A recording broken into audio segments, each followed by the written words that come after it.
ये तीनों ने राम मंदिर के मुद्दे को अटका कर रखा, लटका कर रखा, भटका कर रखा। और मोदी जी ने 5 ही साल में केस भी जीता, भूमि पूजन भी किया और 22 जनवरी को प्राण प्रतिष्ठा कर कर जय श्री राम। भाई और बहनों, 22 जनवरी को जब प्राण प्रतिष्ठा हो रही थी तब ट्रस्ट वालों ने अखिलेश बाबू को और डिंपल मैडम को भी आमंत्रण दिया था, मगर नहीं गए। मैं आज पूछना चाहता हूं, अखिलेश जी, डिंपल जी, आप राम मंदिर की प्राण प्रतिष्ठा में किसके डर से नहीं गए? किसके डर से नहीं? अब तो आजम खान भी जेल में है, किसके डर से नहीं गए? भाई और बहनों, वो उनकी वोट बैंक के डर से नहीं गए। मैं आपको बताता हूं, भारतीय जनता पार्टी कोई वोट बैंक से डरती नहीं है। जहां प्रभु श्री राम का जन्म हुआ था वहीं हमने मंदिर बना दिया। मैनपुरी वालों, मुझे बताओ, ये कश्मीर जो है भारत का है या नहीं है? ऐसे नहीं भाई, अंत तक बताओ, कश्मीर जो है भारत का है या नहीं है? धारा 370 जानी चाहिए थी या नहीं जानी चाहिए थी? 70 साल तक ये कांग्रेस पार्टी धारा 370 को अपने अनोरस बच्चे की तरह संभाल कर बैठी। आपने दूसरी बार नरेंद्र मोदी की सरकार बनाई। मोदी जी ने 5 अगस्त 2019 को धारा 370 को समाप्त कर दी। भाई और बहनों, मैं जब धारा 370 का बिल समाप्त करने का बिल लेकर खड़ा हुआ, ये राहुल बाबा जानते हो ना? जानते हो या नहीं जानते हो? ये अखिलेश जी के खास दोस्त है राहुल बाबा, जानते हो ना? वो खड़े हो गए और उन्होंने कहा धारा 370 मत हटाओ।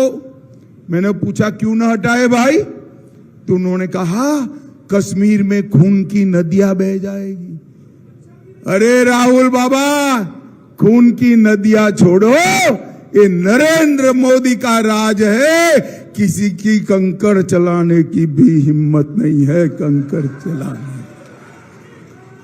मोदी जी ने धारा 370 हटाकर देश को सुरक्षित करने का 10 साल तक ये यूपीए की सरकार थी, सोनिया मनमोहन का राज था। आए दिन पाकिस्तान से आलिया, मालिया, जमालिया घुस जाते थे और बम धमाके कर कर चले जाते। कोई कुछ नहीं बोलता था, हिम्मत नहीं थी किसी की।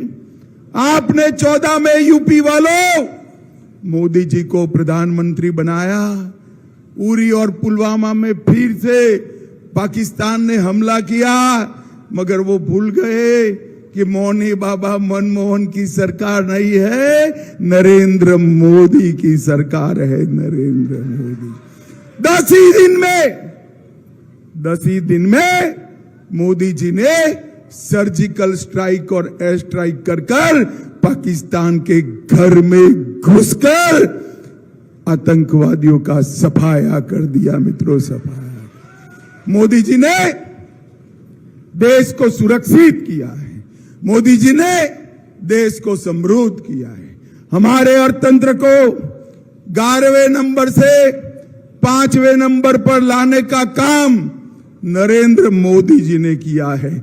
और मैनपुरी वालों, मैं मोदी गारंटी बताने आया हूं, मोदी जी को तीसरी बार प्रधानमंत्री बना दो, हम भारत के अर्थतंत्र को 5वें नंबर से 3रे नंबर पर लाने का काम करेंगे। मैं आपको बताने आया हूं, देश के 25 करोड़ गरीबों को गरीबी रेखा के बाहर निकालने का काम नरेंद्र मोदी जी ने किया है।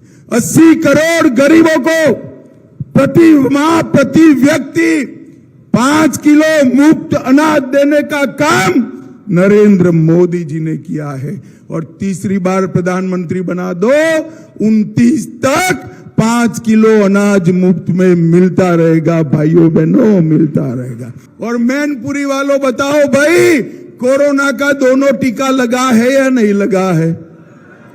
हाथ ऊपर कर कर बताओ, लगा है या नहीं लगा है?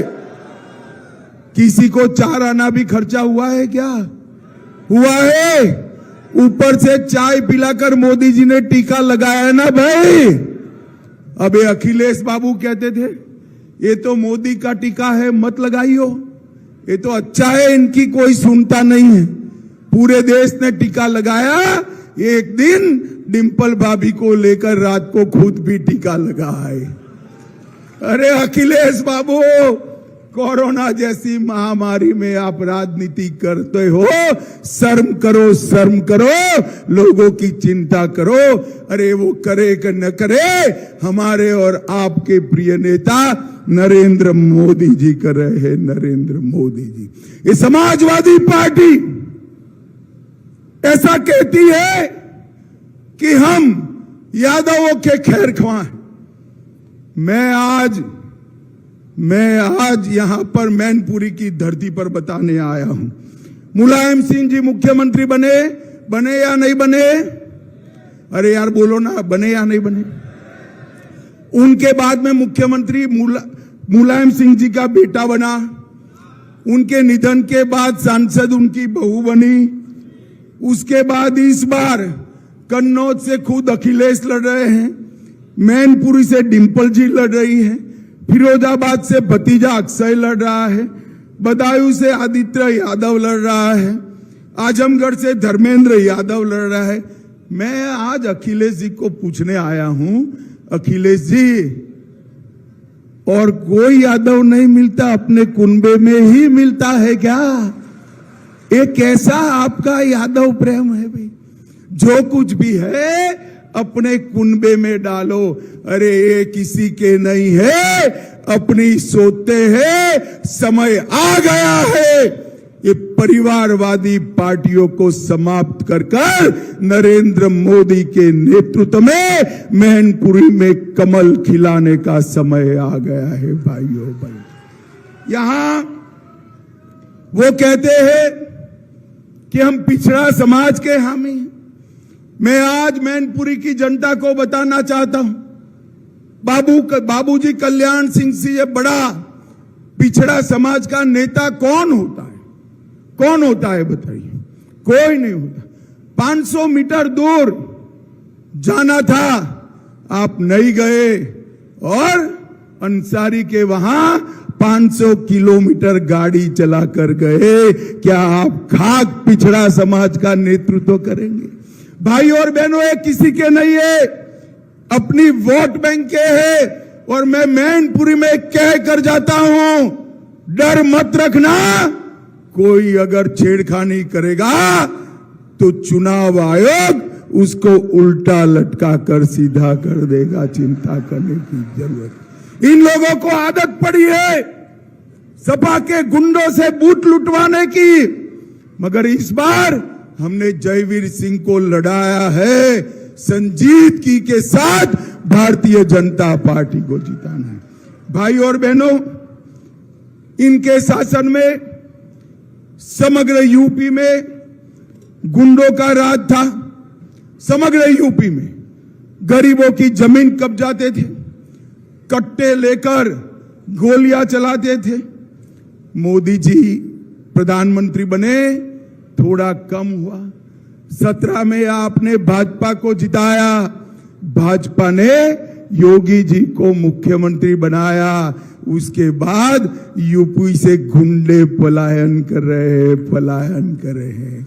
भाई और बहनों, योगी जी ने उत्तर प्रदेश की कानून और व्यवस्था को समग्र देश में सबसे अच्छा करने का काम योगी आदित्यनाथ जी ने किया है। भाई और बहनों, पहले यहां कट्टे बनाने का उद्योग चलता था, अब डिफेंस कॉरिडोर चल रहा है। पहले वाहन चोरी करने का काम चल रहा था, अब वाहन बनाने का काम चल रहा है। पहले चेन स्नेचिंग करने का काम चलता था, अब यहां पर मेडिकल डिवाइस बनने के कारखाने लगे हैं। उत्तर प्रदेश को मोदी जी ने बदलने का काम किया है। अखिलेश जी, मैं आपको कह रहा हूं कि इस बार पश्चिम से एक हवा चली है, वो भारतीय जनता पार्टी की चली है। पश्चिम से चली हुई हवा वाया मैनपुरी आजमगढ़ तक सब जगह समाजवादी पार्टी और कांग्रेस का सुपड़ा साफ कर देगी, साफ कर देगी। मैं आप लोगों को एक बात पूछना चाहता हूं, मिलने वाला नहीं है किसी को बहुमत। मोदी जी 400 पार करने वाले, परंतु मुझे बताओ, शायद इंडी अलायंस को बहुमत मिल जाए तो प्रधानमंत्री कौन बनेगा? कौन बनेगा भाई? ये देश को कौन चलाएगा? ये देश को सुरक्षित कौन करेगा? अर्थतंत्र को आगे कौन बढ़ाएगा? क्या ममता जी? क्या शरद पवार जी? क्या फेल हो गए यूपी में ऐसे अखिलेश जी या राहुल बाबा? कोई चला सकता है? अरे एक एक साल चलाए तो भी नहीं चला सकता है। देश कौन चला सकता है? जोर से बोलो, देश कौन चला सकता है? देश कौन चला सकता है? सच बात है मैनपुरी वालों, देश केवल और केवल नरेंद्र मोदी चला सकते हैं भाइयों, नरेंद्र मोदी चला सकते हैं। और मोदी जी ने 10 साल में कर दिखाया है। ये परिवारवादियों का स्वार्थी गठबंधन, ये भ्रष्टाचारियों का भ्रष्ट गठबंधन देश को सुरक्षित नहीं रख सकता, देश को समृद्ध नहीं कर रख सकता, देश को विकसित नहीं रख सकता, देश के पिछड़े दलित आदिवासियों को आगे नहीं बढ़ा सकता। केवल और केवल मोदी जी ही बचा सकते हैं।